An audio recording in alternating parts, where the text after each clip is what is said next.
Hello family, greetings to you all and welcome back to my channel. I'm your brother Prince Ayoko, sending my peaceful and warmly greetings to you all wherever you are. How are you doing and how is our families at your side doing? Happy Monday to you all. Alright, so family, I'm currently located at a village in northern Ghana called Yabogu. Yabogu is located in the Myong district of northern Ghana. That is somewhere around Tamale to be precise. Okay, so I'm gonna take you through some teachings about farming. But before I do that, please kindly subscribe to this channel if you are new and click on the notifications bell so that you always get notifications when I post new videos. Please do share my contents with your families and friends and give my videos a thumbs up. Okay, so the farm you see behind me is a combination of it's a combination of cassava, yam, and cowpea. So this particular type of farming, we call it mixed farming. And some people also call it mixed cropping. All of it is the same. So in this mixed farming, it's a system or a method whereby the farmer plants 1, 2 or more crops on the same piece of land. So I'm going to take you through for you to see exactly how or why we call it mixed farming. And I'm also going to show you how it takes, how a yam will grow to reach the time of harvest. And I'm also going to take you through, just to show you what it is here. So keep watching. All right, so family, as you can see, this is what we call the mounds. So this is a cassava mound. Cassava and yam is both planted. It is both planted on mounds here. So this kind of mounds is like let's say it looks like some round tin. When I say a round tin, when they are farming it, the farmer will make the soil round and then plant either the cassava or the yam. But usually with the cassava, it is the sticks that they plant into the soil. They just put the stick into the soil, and it starts to make roots. So the roots that it starts to make is what we call the cassava. And when it grows, this is how it is. So this is the cassava.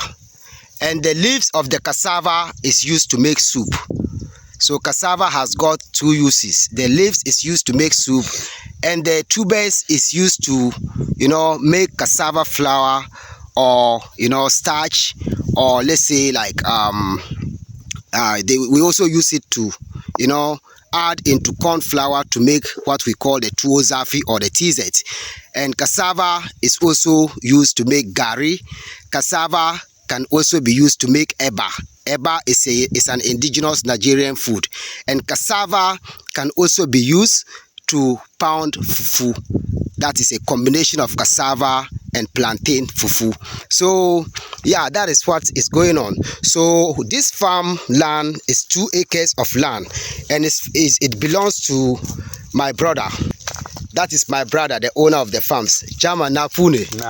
Tumabeula. Ajira. Alafi. So chairman is on lunch break here.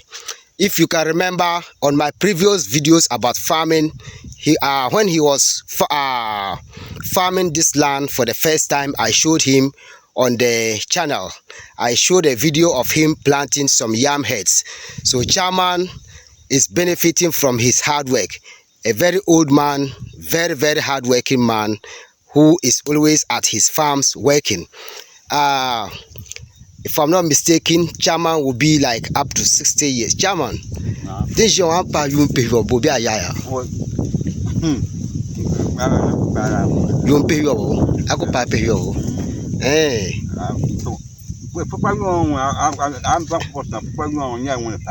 Okay.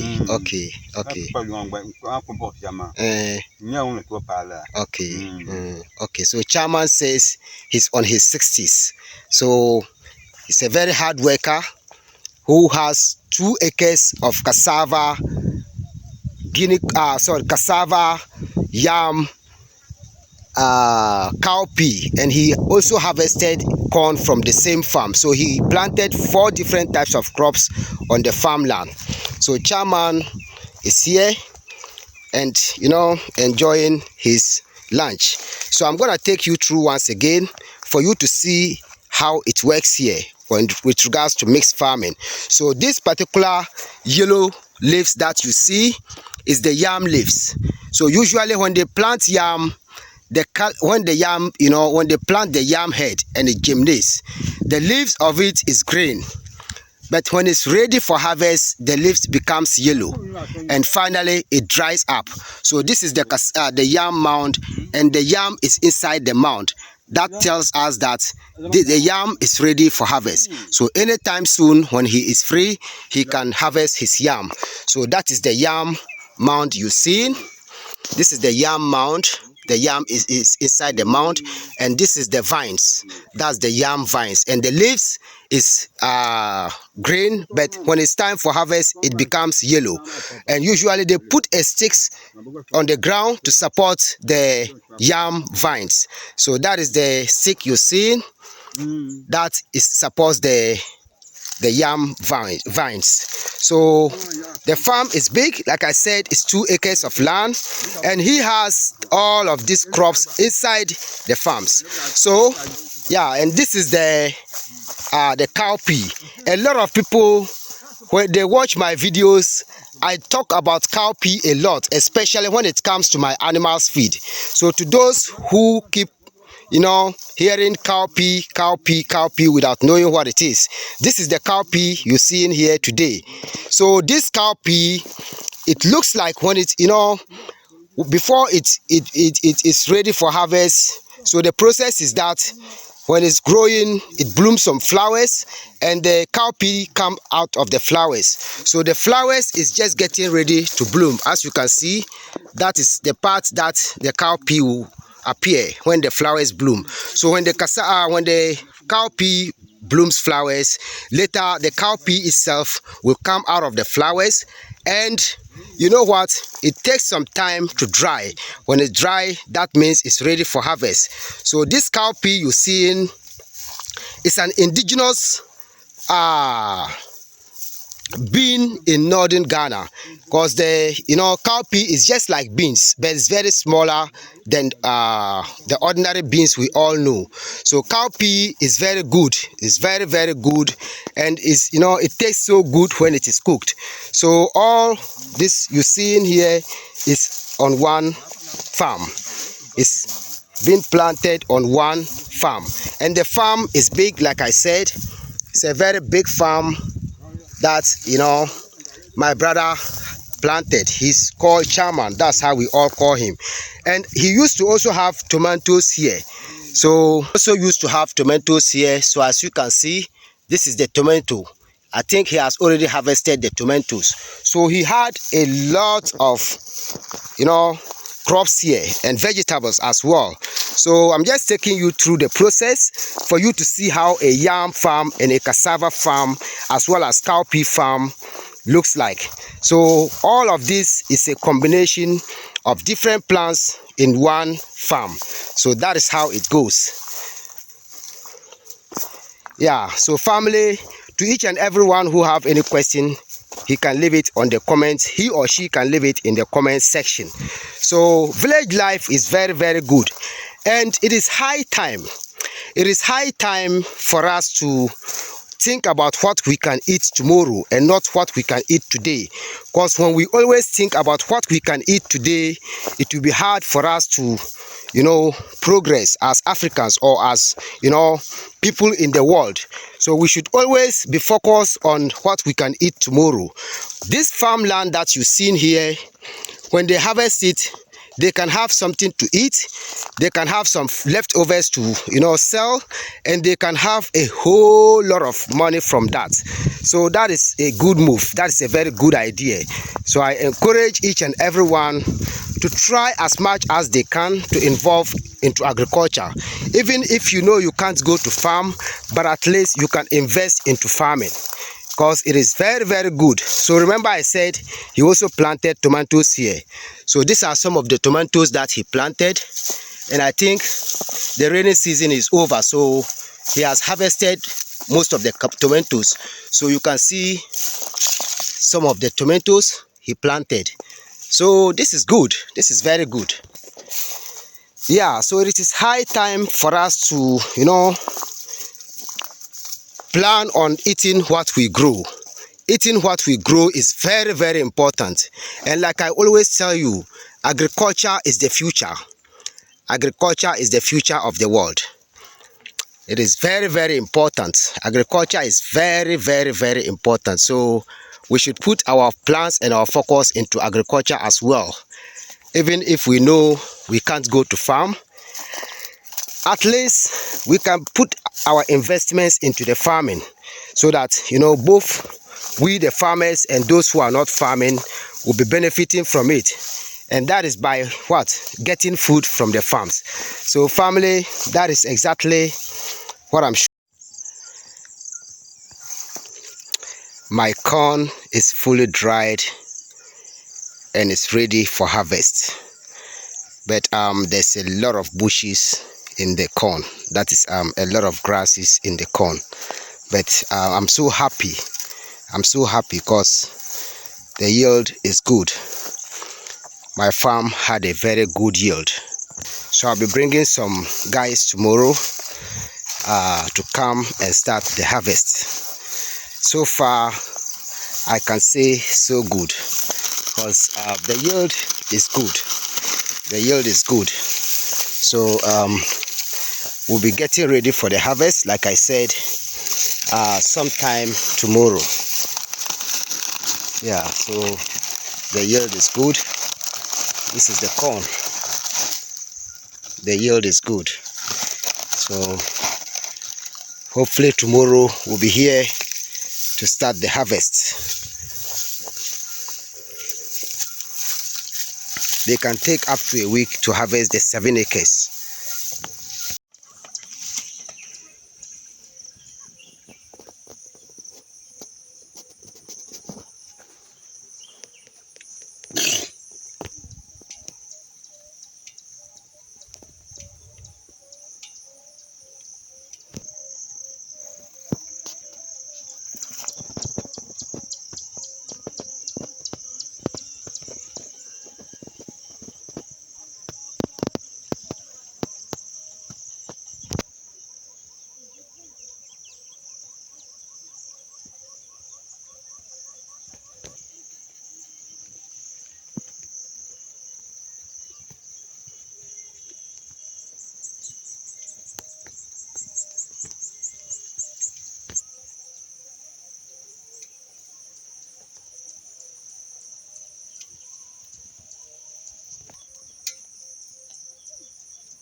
This village is called Yabogo.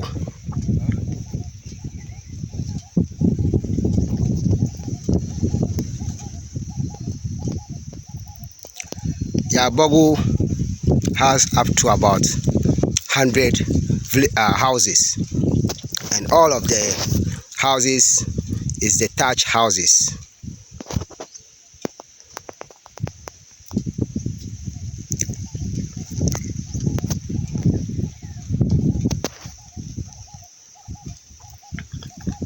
The main occupation of the village in this farm is the main occupation to these villages is farming. Farming is the main occupation here. So because of that, they have a lot of vast land for farming.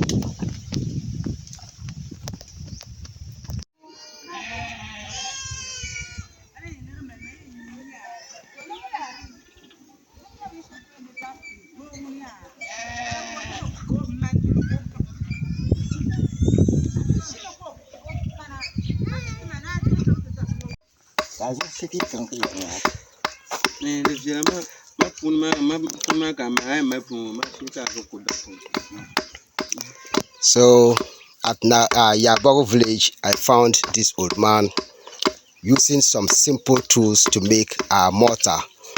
You know, this is the mortar that both women and men used to pound you know, their foodstuffs as well as fufu and some certain things here in the north. So this is how they make it. So the wood he's using to make this mortar is a wood from the shea nut tree. So that is a wood from the shea nut tree, and that is what they use to make the mortar. So all he used is just the simple tools.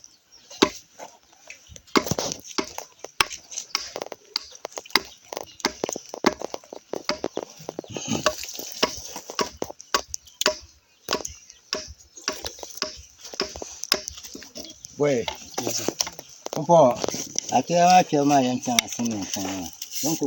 So that is what is going on.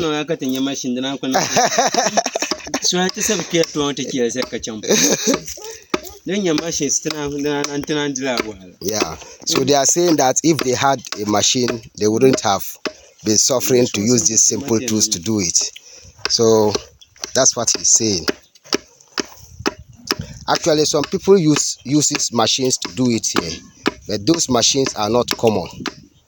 It's just one person that I knew who used machine to do it, but most of the people at the remote areas, that is the villages, uses the simple tools.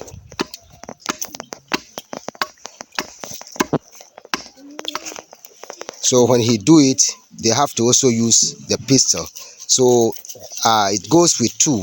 We have the pistol and the mortar. So this is the mortar, but currently he's not doing the pistol. So next time when they are doing it, I'll show it.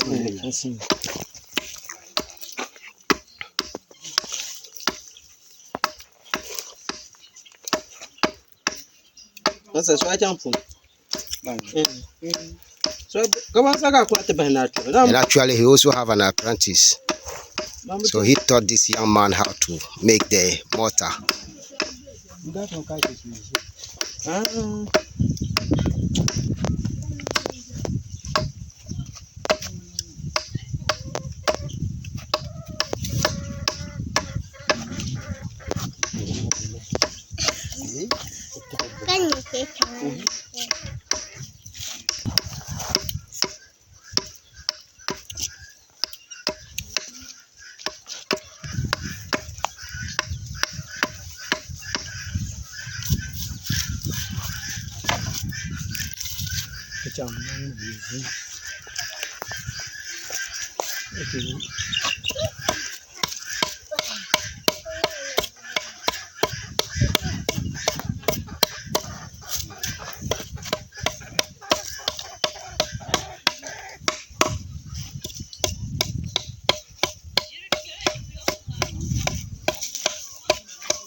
Alright, so family, you've seen everything and I hope you've learned so much from what I've shared.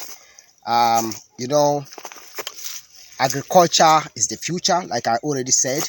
Farming is very important because look, when you farm, when you are a farmer, you farm your own food, you will be self-sufficient, you live a financial, freedom life, and you have everything that you eat by yourself. If there's any kind of pandemic, if there's any kind of disaster, if the supermarket is closed or whatever, you don't care, because you know what, you have your food at home. So let's all get into farming. Let's not look at what we will eat today. Let's focus on what we'll eat tomorrow. So thank you all for your time, and please don't forget to subscribe, share, and leave your comments in the comment below, and give my videos a thumbs up. Have a wonderful week. I love you all. Peace. One love.